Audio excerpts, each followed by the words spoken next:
Welcome back to my channel, That Model Railway Guy, for the start of a brand new series.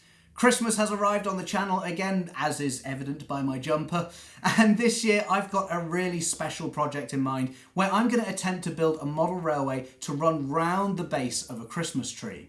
Now, this isn't a new idea. People have been running trains around their Christmas trees for years, but I wanted to have a go myself and see just how much scenery I could fit into a fairly small layout to create the ultimate Christmas decoration. Before we get started though, I do just want to say that this entire series has been sponsored by D-Rails, so a big thank you to them for helping to make this possible, and I'll be talking about D-Rails a little bit more later on. Right now though, there's only a few weeks until Christmas, so let's get to work.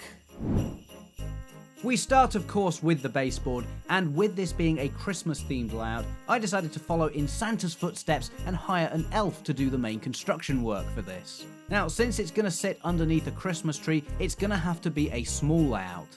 The baseboard will essentially be a square, although I knew I wanted the corners to be rounded, which did require the elf to use a jigsaw. I think maybe he was expecting to be doing a puzzle when I first explained this. So, while the baseboard is being put together, let's take a look at the plan for the layout, which I'm naming North Poulton.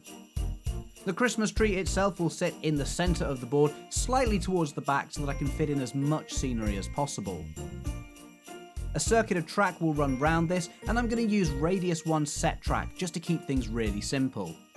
I've also got a couple of set track points hanging around too, so I'm going to add these to the layout too.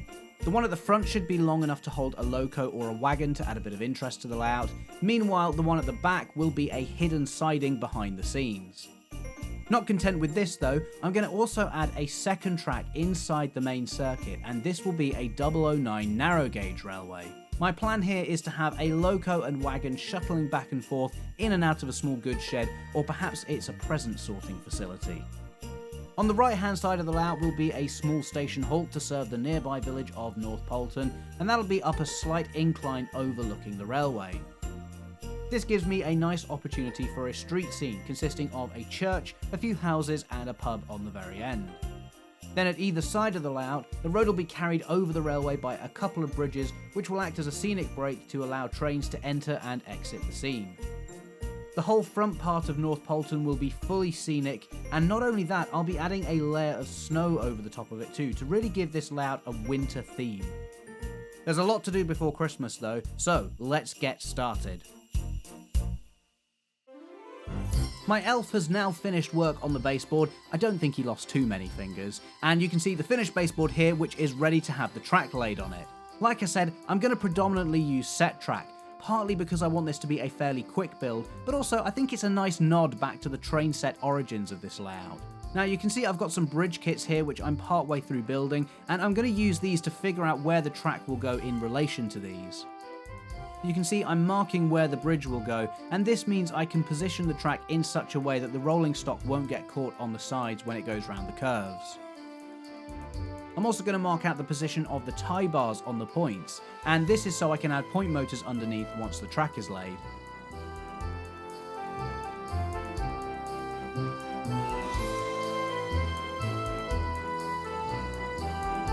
With that marked, I'll now drill a hole through the baseboard which will sit underneath the point.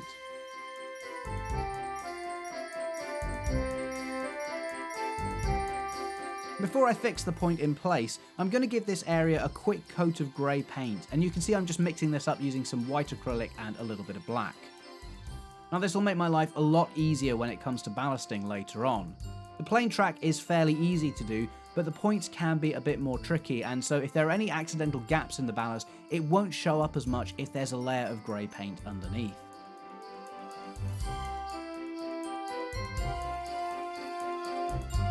With the paint down, I'll now place the point on top, remembering to position the tie bar over that hole I drilled a moment ago. And then with a few track pins, the point can be fixed in place.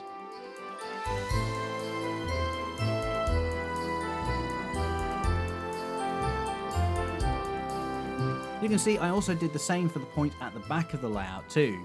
This was exactly the same process, except I didn't bother to paint the baseboard grey here since, as this area will be hidden, I'm not going to be adding any ballast here. I can then start working my way around the layout, clipping the set track together and then pinning it down to the baseboard. One of the nice things about set track actually is that it has holes in some of the sleepers already, which is great if you like to nail your track down like I do.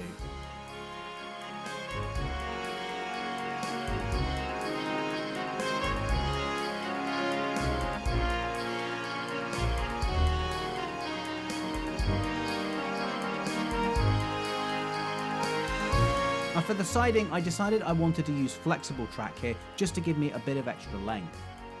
So here I'm just marking the length that I want to cut off. And then to do the actual cutting, I'm using a Dremel which will slice through this fairly quickly.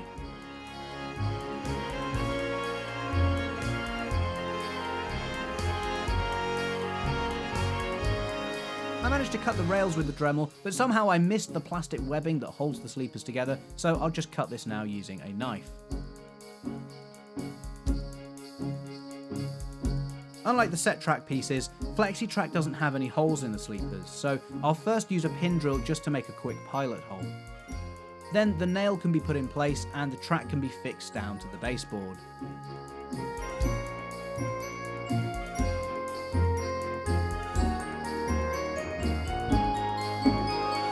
And amazingly, that is all the 00 gauge track laid, but now we need to move on to the narrow gauge track. For this, I'm using a single stretch of 009 Flexi Track to get the curve to follow the inside of the first radius track. Again, I'm checking this curve with the bridge in place so that I can be sure it doesn't get too close to the side.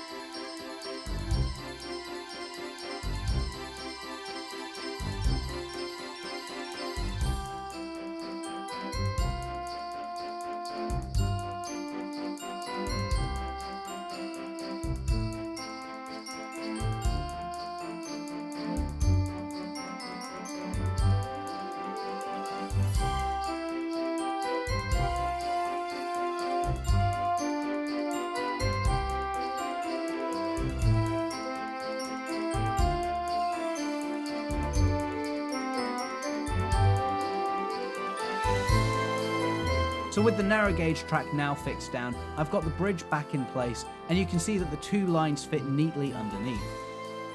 Just to make absolutely certain though, I've got some rolling stock on each line here, and I'll run the 009 wagon under the bridge just to make sure it's not going to come into contact with the main line at all.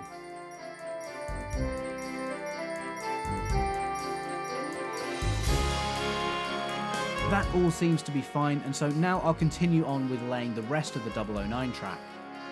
For a bit of added interest, I'm going to add a point on the narrow gauge line, perhaps just to hold a loco or a wagon in a siding. I need to cut off a little bit of the Flexi Track first though, so I'll do this again using the Dremel.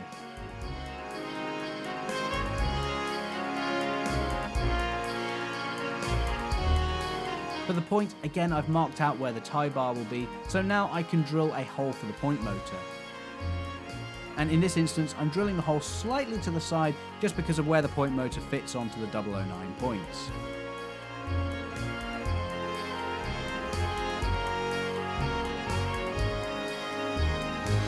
Again, I'm painting the surface around this area grey before I actually lay the point.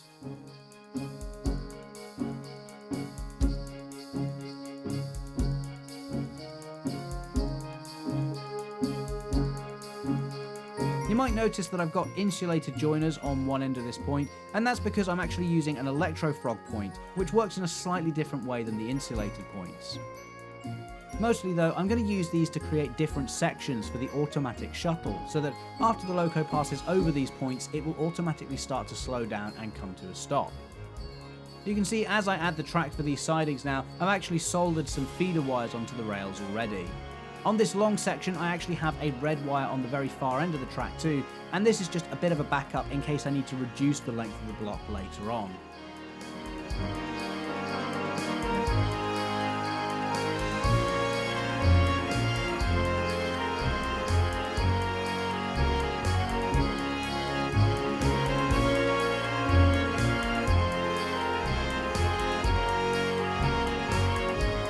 And with these final pieces of track pinned down, that is all of the track for the layout laid. But before I can get any trains running, there's something pretty important I need to do first.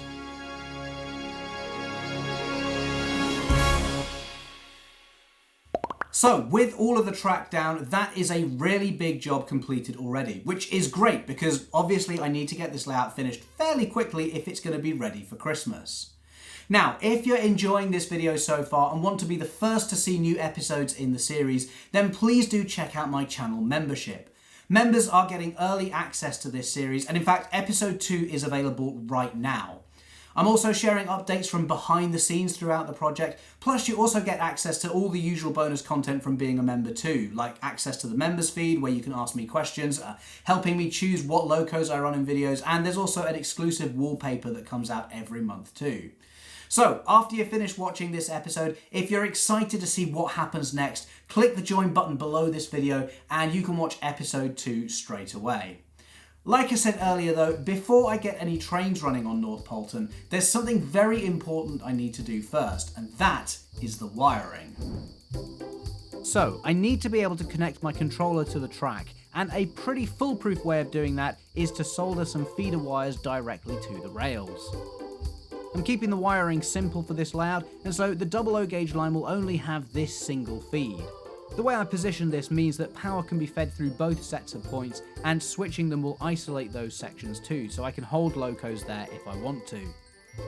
Another advantage of keeping things fairly simple is that I can run this on analog or digital power simply by swapping out the controller I connect to the other end of these wires. The 009 section though is going to be a little bit more complicated though, with this being run by an automated shuttle. Like we saw with the sidings I laid at the front of the layout, this section will also be split into a couple of different sections too, so that the loco can slow down and come to a stop. This will only be detected by a single rail though, which is why I've only done it for the red wire. On the underside of the layout, you can see the hole I drilled under the points earlier on, and now I'm going to fit point motors to these. I'm using solenoid point motors again on this layout because they're so easy to use, and in case you missed it, I recently did a whole tutorial about fitting these to a layout and wiring them up. And because this layout only has 3 points in total, this was actually a really quick process. Now I'll be back to wire these up later on in the series, but for now I need to cut these rods down so they don't stop my trains from running. I use the Dremel for this, although if you try this yourself, please do be careful about the sparks. Then with the majority of the rod cut away, the rest can just be filed down to a less noticeable height, and again this is a really quick process with the Dremel.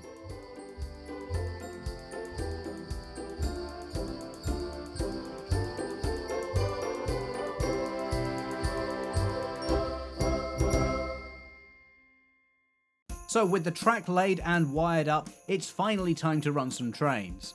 Do some very important testing. I've got a loco in the siding here, and we'll run this round the layout to pick up a brake van in the other siding, so here we go. And as you can see, the loco is moving, which is a good sign. Obviously, this is one of the newer Hornby Peckets, Daphne I believe. It's a really lovely livery, and it feels quite Christmassy too, which is why it got the honours today.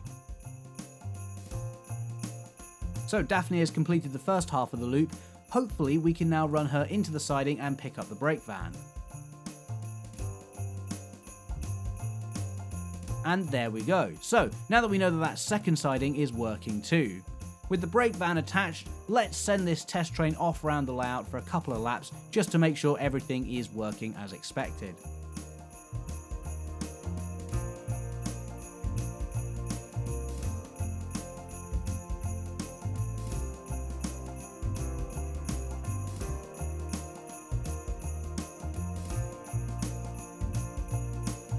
And as you can see, I'm using a DC controller at the moment and it's working absolutely fine. But like I said earlier, if I wanted to run using DCC, all I would have to do is swap out the controller.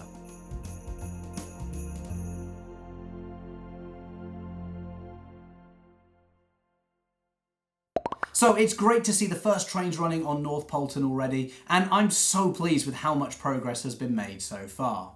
For those of you wondering about the narrow gauge track, by the way, don't worry, I haven't forgotten it. Like I said earlier, I'm going to be using an automated shuttle unit to control that, and so we'll tackle that later on in the series. Now, if you're thinking about starting your own layout over the Christmas holidays or perhaps early next year, then you should definitely check out Derail's model shop. Like I said at the start of this video, Derails have very kindly sponsored this entire series, and I really can't recommend them enough. Whether you're looking at getting your very first loco or expanding your collection, Derails has got plenty to choose from on their website in all the major scales and gauges from a wide variety of brands. They take pre-orders as well, and in my experience they've got a pretty good system in place, which means they don't oversell the models they've got, which I know has been an issue for other retailers in the past. Personally, I really like using Derails, and people are always asking me what model railway retailers I recommend, and Derails has to be at the top of that list. So yeah, a big thank you to them for sponsoring this series, and if you're looking at getting some stuff in time for Christmas, then definitely head over to their website at derails.co.uk. Now though, let's head back to the layout because it's time to add some extra detail to the track. With the trains away for the moment, I'll start by quickly painting the sides of the rails. I'll do this using Rail Match Sleeper Grime, but like I said in the past, any dark brown colour will do.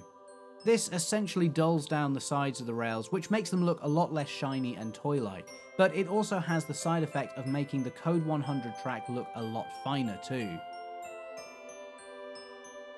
It's now time to turn my attention to the sleepers, and I'm going to start off by dry brushing a layer of white paint over these.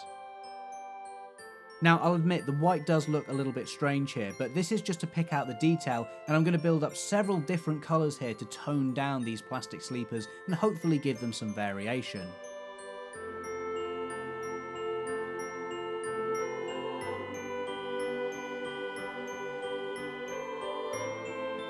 Next I dry brush some brown over the top of this, and while the white highlights all the details, the brown sort of dulls some areas down.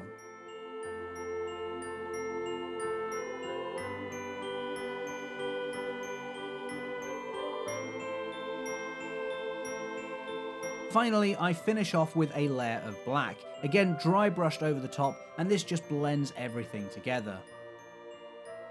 This exact same process was done on the 009 track too, since I want it to look consistent across both railways.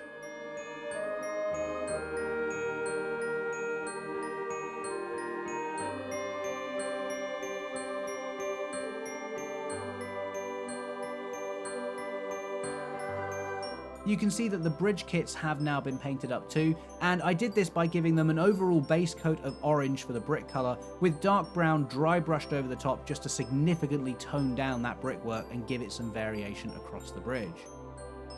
I'm deliberately going quite dark with all the scenery on this layout, and that's mostly because I know I'm intending to add snow to it later on. That is going to make everything look very bright, so by making all of the scenery slightly darker than usual, it should even that out somewhat. I'm now gluing the bridges in place, and for this I'm just running some standard PVA glue along the bottom of the supports.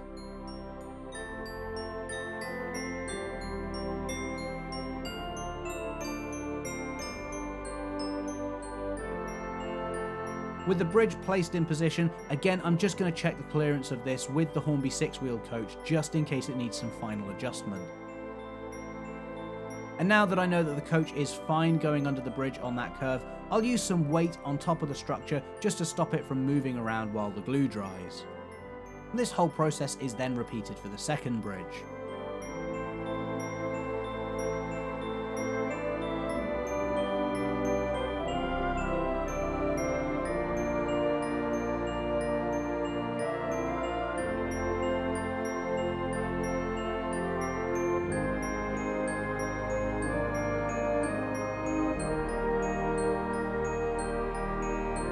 Again, I'll check the clearances, especially with there being two lines to consider here. I know it seems like I'm checking this a lot, but it's one of those things that I find is much easier to check multiple times now, rather than trying to fix a silly mistake after the glue has dried. With the bridges in place, it's now time to turn my attention to the other major feature on this layout, which is the station, and the first thing I'm going to do is build some platforms. With it being on a curve though, this could be a bit tricky, but luckily I have some laser cut kits designed exactly for this purpose.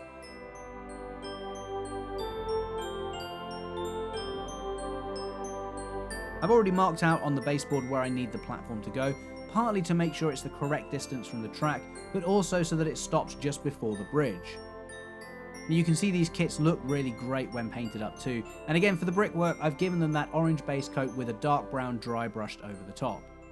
The surfaces meanwhile are painted in dark grey, and there are lines engraved along here too which worked as a handy guide for painting those white lines. Like with the bridges, I'm going to check the clearance of the platform with the coach again. I mentioned earlier that these kits are designed to fit radius 1 curves, which makes this a really easy job. That said, I still want to make sure the distance from the platform is realistic, but not so close that it's going to cause the coaches to scrape along the side, especially with the footboards too. Like you can see though, it's a perfect fit, and I do think this is a really easy way to do a curved platform.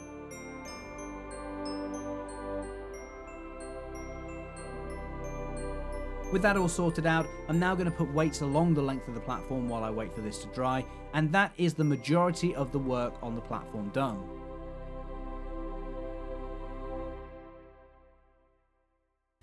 With the bridges and the platform in place, we're really starting to see what the appearance of this layout might be. Now, speaking of appearances, did you know I have a merch shop where I sell t-shirts? Yep, definitely not a forced segue at all there. Seriously though, I've got several designs of t-shirt all intended for model railway enthusiasts. For example, I recently released this Rivet Counters Association t-shirt, poking a little bit of fun there at those of us who really like to nitpick the detail on all of our models. There's also the official Armchair Modeler t-shirt as well, so for those of you who don't have your own layout but like to enjoy the hobby by reading magazines or forums or perhaps watching excellent videos made on YouTube, then this is definitely the shirt for you. Now, just a quick note, because some of you have asked, if you're planning on ordering anything for Christmas, then the cut-off date for delivery is the 18th of December. So make sure you get all your orders in before that if something does catch your eye for Christmas. Going back to the appearance of the layout though, it's time to add some landscape to my scene. I'm going to start work on creating the upper section now where the village street scene will be, and I'm going to build this mostly from foam board. You can see I've already cut out the rough shape I want the surface to be, and I just need to bring this up to the height of the bridge decks. With PVA glue added to the top and bottom edges of the support, I can then just slide it in underneath.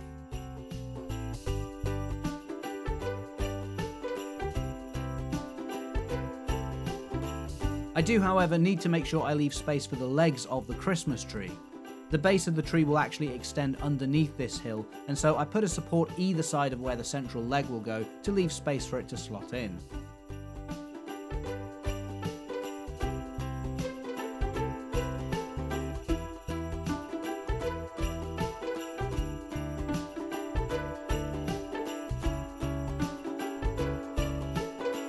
And then with all the supports glued in place, I'll weigh down the surface like I've done with everything else, just to make sure it all glues together.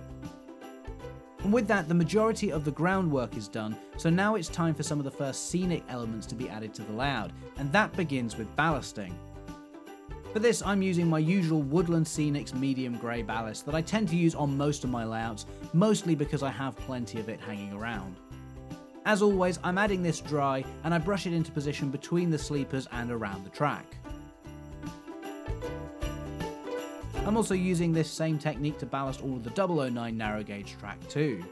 Now, on my previous 009 layout, I actually used the fine grade of ballast, which looked absolutely fine, but this time I'm going to use the medium grade stuff just to keep it consistent with the main line. I don't think it actually looks too bad though, and to be honest, I think I find working with the medium ballast much easier than the fine stuff anyway, and it still looks pretty good, even if it is slightly overscale. You can see with the Station 2, I'm adding the ballast all the way up to the edge of the ramp here just to create a nice transition. And this is actually the main reason I like to add the platforms first, is that it makes ballasting the station so much easier, as you can just brush it right up to the side edge of the platform. A few bits of excess did make its way onto the platform surface, but these can just be brushed back down onto the track.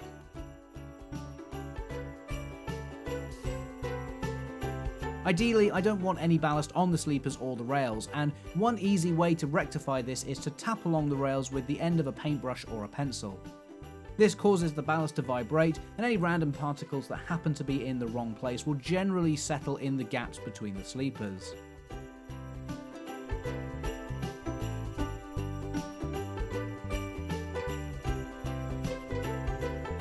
Now comes the tricky part though, it's time to glue the ballast down. First I give all the ballast a quick spray of water, and this will help the glue spread when I add it. To add the actual glue, I do this using a syringe so I can control the amount I'm adding and exactly where it goes. The glue itself here is a standard mix of 50% PVA glue and 50% water, with a couple of drops of washing up liquid added into the mix too. That gives me a nice watery glue solution, and the washing up liquid will just help break the surface tension down so that the glue seeps through all of the ballast.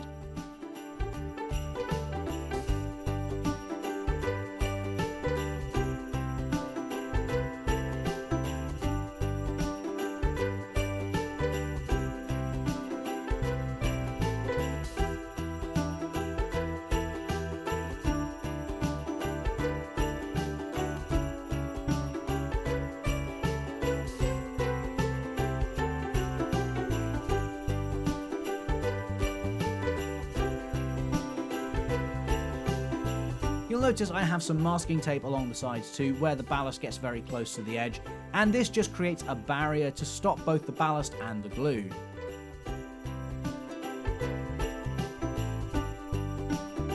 And so basically it's just a case of working my way around the scenic part of the layout, adding glue to all of the ballast.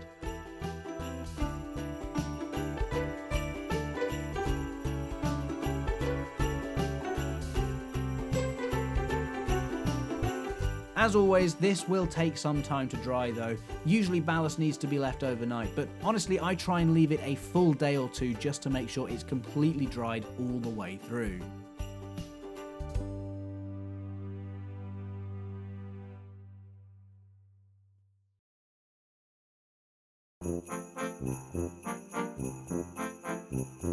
So the ballast has had plenty of time to dry, and it's now absolutely rock solid, which is great.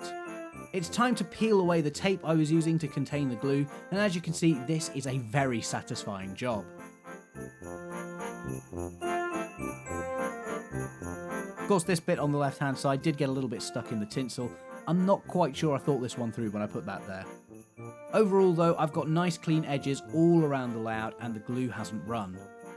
Now, you may have noticed that I didn't ballast the 2 points on the scenic part of the layout, and that's because I'm going to do them separately now. For this I use a different technique in that I add the glue with a brush between the sleepers first. And just to be clear, this is neat PVA, it's not the watered down stuff I was using earlier. The key thing here is that we don't want this to spread out around the points. I don't want the ballast to block the end of the tie bar from moving either, so what I'll do is switch the point over to this side and paint the glue around it.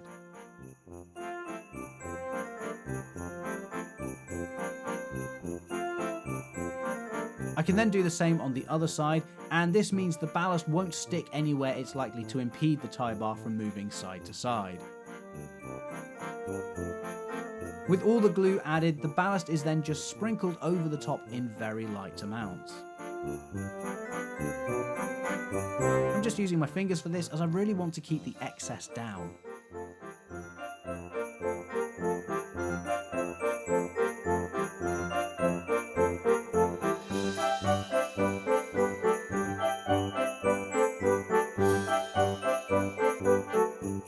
Of course, any excess there is can just be brushed away as before, and if it's not sitting in the glue, it won't dry anyway.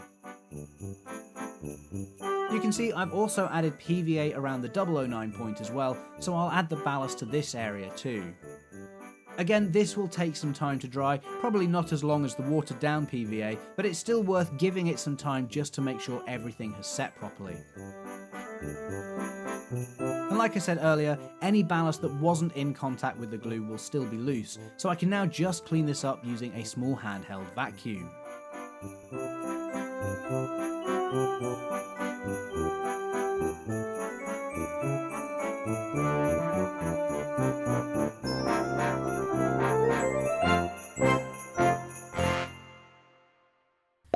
With the track now fully ballasted, I think before we come to the end of this video, it's time to have a little bit of a running session again, just to make sure everything is still working, and I thought this was the perfect time to reintroduce you guys to an old friend. It's Rudolph! Yes, some of you may remember last year's Christmas series where I took a simple Hornby 040 and gave it a bit of an upgrade. As well as a new coat of paint and some fancy lining, Rudolph has also been converted to run on DCC, so this shows that the layout runs just as well on digital control as it did on analog. You might also just be able to see that Rudolph has had a firebox LED added too, and there's also a smoke generator in the funnel as well, although obviously I'm not running that at the moment. Rudolph really was the inspiration for this layout. After doing a whole series last year on creating this little Christmas logo, I felt it was only right he had his own layout to run on, and so once it's finished, North Poulton will definitely become his home. That's not to say he won't venture out, of course, but I think he'll quite like pulling the Christmas trains around this little festive village. So I've made lots of progress on this layout already. Not only have I got all the track laid and wired up, but some fairly major infrastructure has been installed too, with the bridges and the platform. There's also the upper level as well, which will form the village scene, and in the next episode I'm definitely going to be focusing a bit more on that area. Don't forget, if you're a channel member, you can watch the next episode right now, no matter what tier you're on, so now would be a great time to sign up. And to whet your appetite, here's a look at what's coming up in the next episode. I install a rock face, the street scene starts to take shape, and I have a go at making a level crossing.